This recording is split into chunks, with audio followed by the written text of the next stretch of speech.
Bonjour à toutes, bonjour à tous, bienvenue dans ce nouveau numéro des Rendez-vous de la géopolitique. J'ai le plaisir de vous accueillir avec Fabrice Ravel pour aborder une nouvelle thématique autour du 100e anniversaire de la Révolution russe et comprendre quels sont les enseignements que nous pouvons retirer aujourd'hui au niveau géopolitique de cette révolution.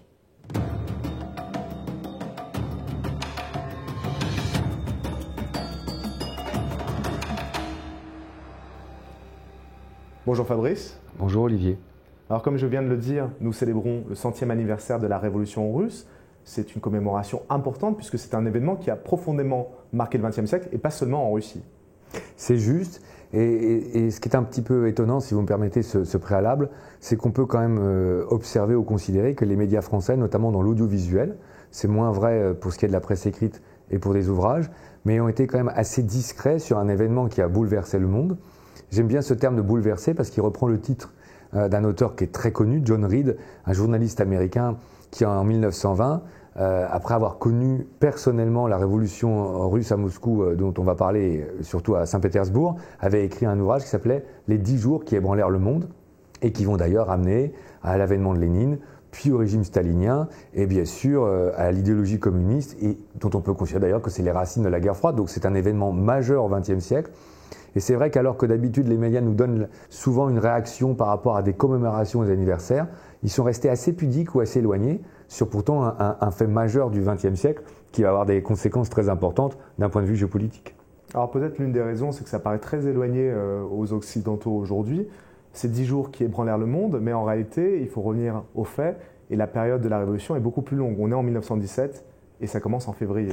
Oui, et ce qui est intéressant à rappeler à cet égard, puisque vous nous le permettez grâce à votre question, c'est de rappeler d'ailleurs un certain nombre de circonstances, puisque par la suite on cherchera peut-être à voir s'il y a une modélisation ou s'il y a des récurrences dans les révolutions. Et donc il faut déjà commencer peut-être par se remémorer un certain nombre d'événements. D'abord, il n'y a pas eu une révolution, il y en a eu deux. Il y en a eu une en février 1917, où le tsar, qui était donc l'empereur de toutes les Russies, abdique, et où le pouvoir impérial, alors qu'il est en place de façon multiséculaire, abandonne le pouvoir. À la suite de ça, il y a une deuxième révolution, qu'on appelle la révolution d'octobre, et généralement qui est source un petit peu de confusion en Occident et parmi les observateurs, parce que c'est une révolution d'octobre qui, d'après notre calendrier, a lieu début novembre, puisqu'il y a 11 jours de décalage entre le calendrier russe et le calendrier occidental. Mais ce qui me paraît surtout important, c'est qu'il y a bien eu deux révolutions. Quand on se rappelle les faits, surtout qu'il y a eu des films de propagande qui ont été faits sur la prise notamment du palais d'hiver, alors que quand on rappelle les faits, finalement, ce qui est assez intéressant, c'est que les premières échauffourées sont restées assez maîtrisées. C'est plutôt par la suite qu'il y a eu un embrasement de la violence, parce qu'il y a un autre événement qu'il faut mettre en perspective et que vous nous invitiez à faire, c'est qu'il y a eu une guerre civile qui, elle, va durer globalement 4 ans. Alors de février 1917, si on prend les dates au sens large, jusque pratiquement au printemps de 1922, que cette guerre civile va faire des millions de morts à cause des affrontements directs, à cause des famines ou des pandémies. Alors là, il y a un film dont je pense qu'il relate assez bien les faits. Il va paraître très éloigné, j'ai le sentiment, à nos étudiants, puisque c'est un film qui a été tourné en 1965. C'est le docteur Zhivago, lui-même issu d'un roman de Boris Pasternak qui avait été écrit dans les années 50. Et en fait, à travers la vie d'un jeune médecin moscovite qui part au front en 1914, on arrive à voir toutes les vicissitudes du pays. Il y a un ouvrage qui s'appelle « La guerre civile russe 1917-1922 » d'Alexandre Jevakov, qui est un ouvrage qui a été écrit en février 2017, qui est très épais, je préviens tout de suite nos étudiants, mais qui est remarquablement écrit et qui justement prend la peine aujourd'hui d'essayer de nuancer un petit peu les événements tels que très longtemps on les a mis en avant mais qui étaient idéalisés à des fins politiques et d'essayer de remettre en place un certain nombre de vérités historiques. C'est vrai que c'est d'autant plus paradoxal que c'était peu commémoré, que tout de suite, d'emblée, on a eu une fracture politique, une révolution par définition c'est une fracture politique, avec des millions de morts, et qui a amené un bouleversement géopolitique, parce que ça a amené l'avènement du communisme, et donc déjà un changement radical au sein de la Russie, et qui a amené en perspective des changements idéologiques radicaux, qui étaient annonciateurs des affrontements futurs sur la guerre froide. Si je vous suis bien, on a une révolution finalement de février 17 qui se fait plutôt pacifiquement, c'est-à-dire que le système était beaucoup plus fragile que ce qu'on pouvait imaginer, mais les répercussions futures de la révolution et celles d'octobre-novembre avec l'arrivée au pouvoir de Lénine s'en sont suivies de famine, de violence, d'une certaine misère sociale qui a pu apparaître. Donc la violence, et dans un deuxième temps, elle est consécutive finalement de la révolution. Oui, c'est l'une des caractéristiques qu'on pourrait s'efforcer de dégager, parce que ce qui est assez intéressant, c'est que, pour dire comment les choses, la révolution russe reste un symbole fort et même une référence pour un certain nombre de mouvements révolutionnaires dans le monde, qu'ils soient communistes ou pas d'ailleurs. C'est-à-dire que beaucoup ont cherché à conceptualiser la révolution pour dire, puisqu'elle a fonctionné, qu'est-ce qui a permis à cette révolution russe de fonctionner, ou quelles sont les conditions qui ont amené à un bouleversement aussi radical. Et là, je trouve que c'est très intéressant par rapport au monde dans lequel on est aujourd'hui en 2017, parce qu'effectivement, il y a quelques caractéristiques qu'on peut évoquer, me semble-t-il, ou de points forts qui se dégagent. Le premier, qui est vraiment le plus étonnant à la lecture de l'ouvrage qu'on a mentionné précédemment, ou quand on revisionne le film, ce qui est assez intéressant, c'est que finalement, quand on regarde la société russe en 1914, qu'elle soit bourgeoise, aristocrate, ouvrière, artistique, tout le monde a le sentiment que le pouvoir va s'effondrer parce qu'il n'a plus d'autorité ou qu'il est plus légitime.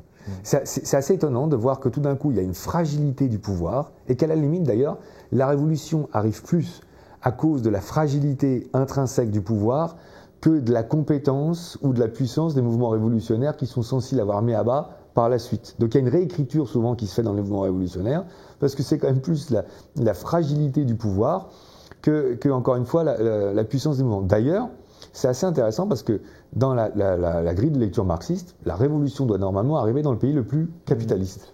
Or, il arrive normalement, donc d'ailleurs Karl Marx avait migré en Angleterre, puisque l'Angleterre était le pays le plus capitaliste au XIXe siècle, et il n'avait jamais été pensé que la révolution communiste se fasse dans un pays qui était rural à 95 ou 96%, ce qui était une sorte de paradoxe illogique.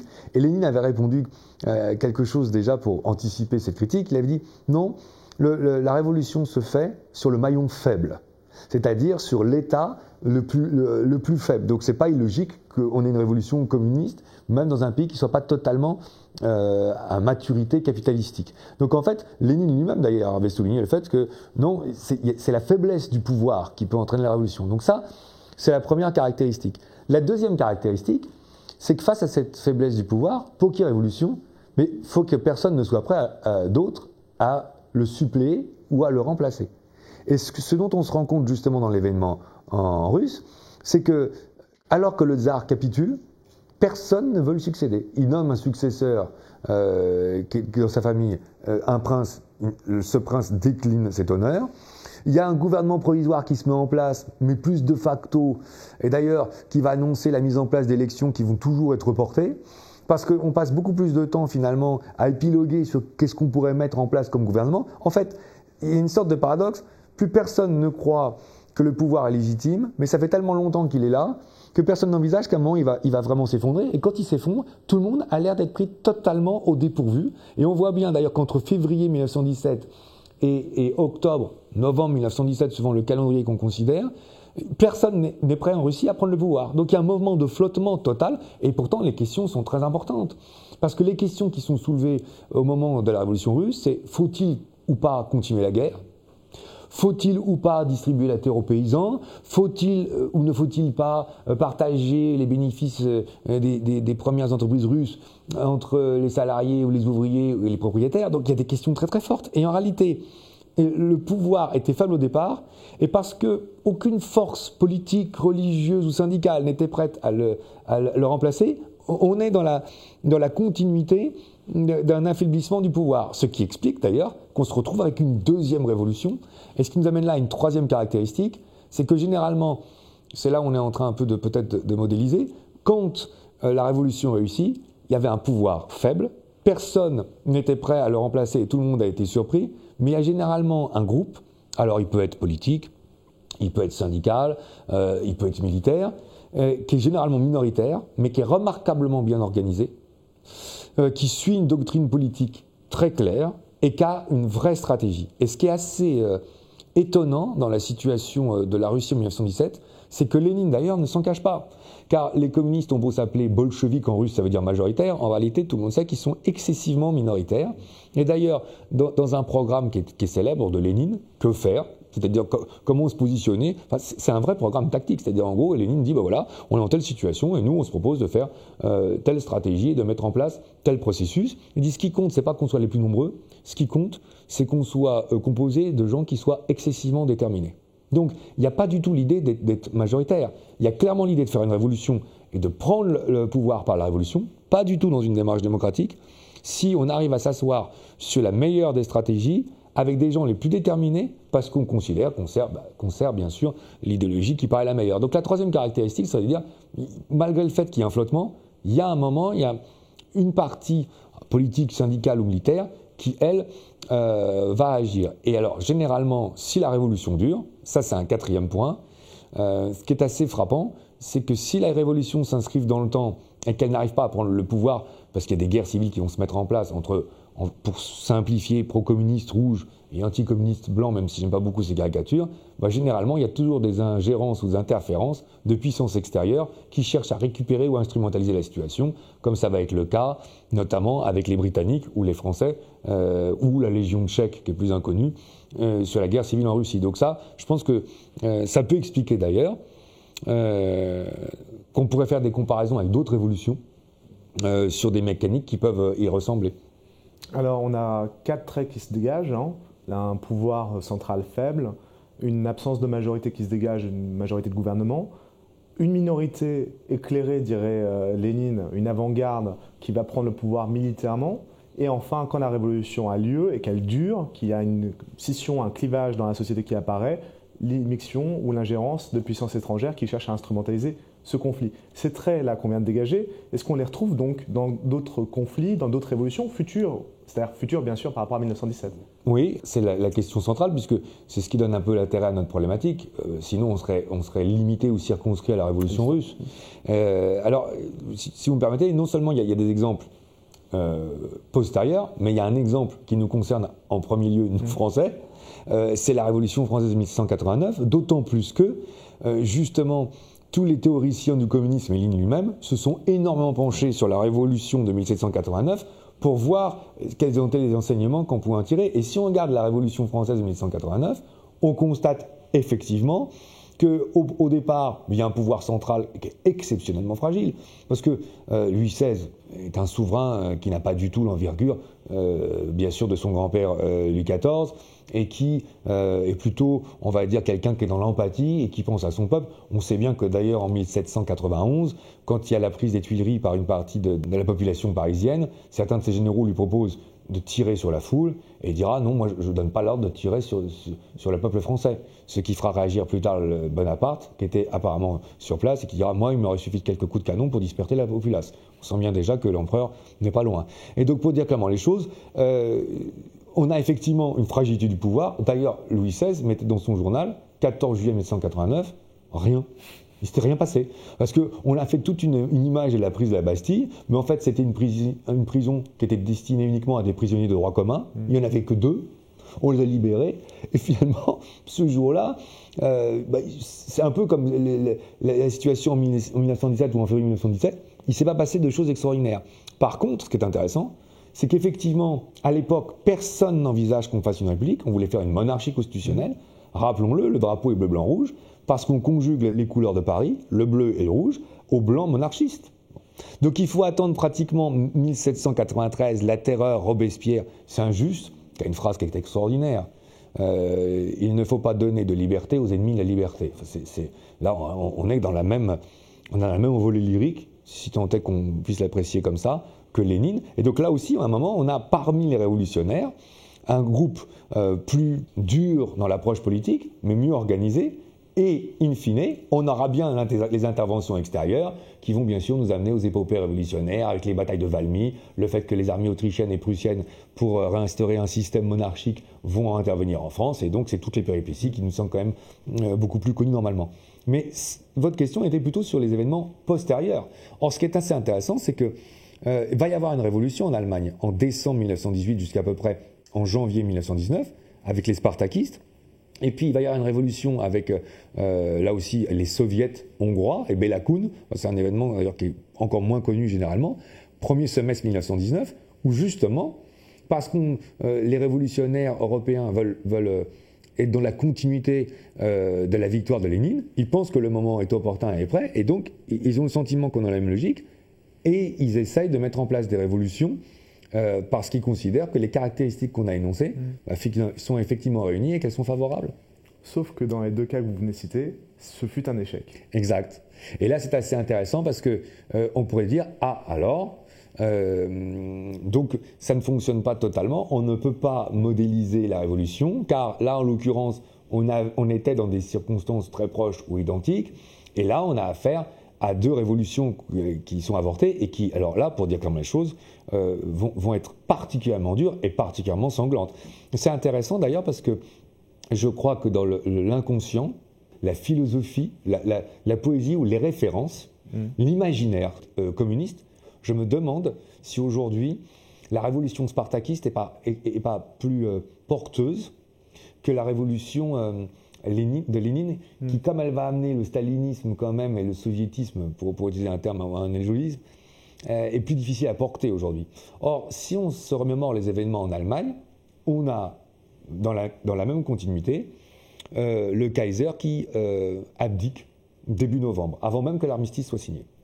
Et qui, parce que l'état-major allemand, il y a une réunion de l'état-major allemand à Spa, qui est une ville belge, alors ça peut être étonnant, mais enfin on est en pleine guerre mondiale, donc c'est une partie de la Belgique qui est occupée par l'Allemagne, et donc l'état-major allemand, prussien, militariste, tel qu'on a pu le décrire dans une émission précédente, c'est lui-même qui dit, avec Hindenburg au Kaiser Guillaume II, nous ne sommes plus en situation que de pouvoir assurer votre sécurité et l'avenir de l'Empire allemand. C'est quand même très très fort. Et donc en fait, c'est une révolution qui commence par le fait que le pouvoir s'écroule.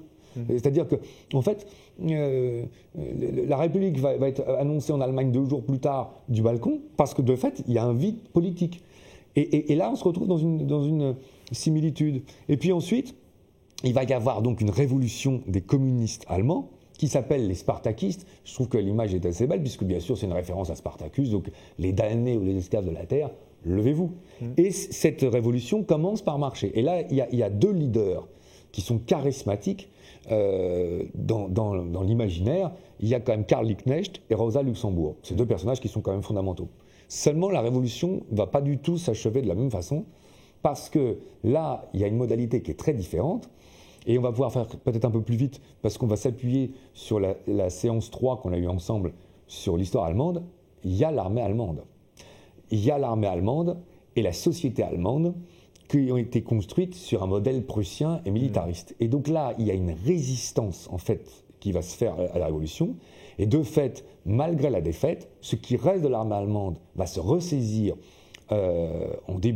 fin décembre, début le janvier 1919, et ils vont reprendre le pouvoir militairement à Berlin dans une contre-réaction, pour utiliser un terme propre aux révolutionnaires, mais qui va être terrible. Faut quand même rappeler les faits. Karl Liebknecht et Rosa Luxemburg vont être faits prisonniers. Ils vont être dans un premier temps arrêtés. Certains gardes vont, comment être pudique, fracasser leur tête comme à coups de crosse de fusil, puis après ils vont être achevés et le corps de Rosa Luxemburg va être jeté dans un fleuve. Enfin, la répression va être d'une brutalité rare. Donc là, en fait, ce qui se trouve, c'est que la révolution est un échec, parce que, contrairement à la Russie, il reste une entité sociale, qui est en l'occurrence l'armée allemande, qui est en situation de pouvoir résister à la révolution, et elle arrête assez vite. Ce qui fait d'ailleurs qu'il n'y a pas d'intervention extérieure ou étrangère, et que, justement, alors que le 11 novembre 18 est déjà en place, et que l'armistice aurait dû amener à désarmer les forces allemandes assez vite, les Anglais et les Français mettent du temps à désarmer l'armée allemande, parce qu'ils savent bien qu'ils ont besoin de l'armée allemande pour, de leur point de vue, en termes de lecture, arrêter la révolution spartakiste. Et puis il y a un autre exemple qui est moins connu. Il y a eu la révolution en Hongrie, qui a semblé être un succès pendant 6 mois, avec donc Béla Kun qui était le leader des soviets hongrois. Et il a été mis fin à cette révolution parce que justement les alliés français et anglais demandent au gouvernement roumain, qui est proche géopolitique en géographie, de faire intervenir l'armée roumaine. Et de fait, l'armée roumaine va rentrer en Hongrie, écraser l'insurrection communiste, et restaurer ce que certains appelleront le retour de l'ordre légitime ou écraser la révolution, suivant quel positionnement évidemment qu'on a. Mais en fait, ça peut paraître contradictoire, mais on est totalement dans la continuité, on va dire, du modèle tel qu'on l'a cherché à le dessiner, parce que dans les paramètres qu'on évoquait au préalable, là, dans la société hongroise, c'est la même chose. D'abord, il y a une résistance, et puis surtout là, il y a une intervention extérieure qui est tellement forte qu'elle ne laisse pas le temps à la révolution que de finalement aboutir ou de s'inscrire dans le temps. Vous avez parlé tout à l'heure d'un imaginaire révolutionnaire. C'est vrai qu'on peut penser une tradition qui va partir de la Révolution française, passer par la Commune de Paris, passer par les spartakistes, aller jusqu'à la Russie ou encore la Hongrie. Est-ce que les traits structuraux qu'on a dégagés servent encore et alimentent cet imaginaire aujourd'hui pour tous les groupes qui ont vocation à prendre le pouvoir, disons, de façon non démocratique? C'est un peu ça, je crois, la notion clé qu'on est en train d'évoquer ensemble. C'est que même des groupes qui ne partageraient pas du tout l'idéologie communiste, finalement s'inspirent de Lénine et de la révolution bolchevique pour essayer de prendre le pouvoir. Et vous avez raison d'insister sur le fait que, par définition, c'est spontanément des mouvements qui s'inscrivent dans une démarche non démocratique. Puisque sinon, l'autre façon de prendre le pouvoir, c'est la démarche démocratique. Et en réalité, on pourrait penser à d'autres exemples. Par définition, Cuba et Fidel Castro connaissent totalement, mais ils s'inscrivent dans un deuxième temps d'ailleurs, pas immédiatement, dans l'idéologie communiste. Mais ce qui serait étonnant, c'est de rappeler à quel point Khomeini, qui est arrivé au pouvoir la deuxième semaine de janvier 1979, et qui partage par définition pas du tout l'idéologie communiste, qui de surcroît se veut laïque ou athée, mais s'inspire d'un certain nombre de paramètres de résistance ou d'organisation révolutionnaire, parce qu'en plus, là, on ne peut pas le développer de par le temps qui nous est imparti, mais ce qui serait passionnant à voir dans l'action des bolcheviks et de Lénine, c'est leur capacité en amont ou au préalable à s'organiser en termes de structure, avec des cellules qui se dissimulent. Il y a une vraie méthodologie ou stratégie, parce que c'est quand même, il faut quand même ne pas être naïf, il faut être lucide. Le tsar Nicolas II et les princes qui le servent, ou les ministres qui le servent, ont totalement conscience quand même qu'ils ont affaire à des partis qui remettent totalement leur autorité en cause. Donc il y a quand même des répressions, des gens qui sont condamnés à mort. Et donc en fait, le parti communiste russe est obligé, enfin bolchevique qui deviendra communiste, est obligé de s'exiler ou de vivre dans la clandestinité. Et c'est surtout ça en fait qui sert de nature de réflexion à beaucoup de mouvements politiques aujourd'hui. Car même si la logique idéologique n'est pas la même, en réalité, tout l'enseignement de Lénine, c'est la capacité à avoir un groupe peut-être minoritaire, mais organisé, déterminé, et qui obéit à une logique idéologique très claire. De ce point de vue-là, je pense que l'enseignement de 1917 est très riche toujours en 2017 sur les 193 États, car on serait frappé de voir que dans la plupart des mouvements révolutionnaires aujourd'hui, c'est les enseignements de Lénine qui sont mis le plus en exergue ou le plus mis en évidence. Fabrice, je vous propose de nous arrêter ici. Merci. Merci Olivier. Nous voilà donc au terme de ce nouveau numéro des Rendez-vous de la géopolitique. Merci à toutes et à tous de nous avoir suivis.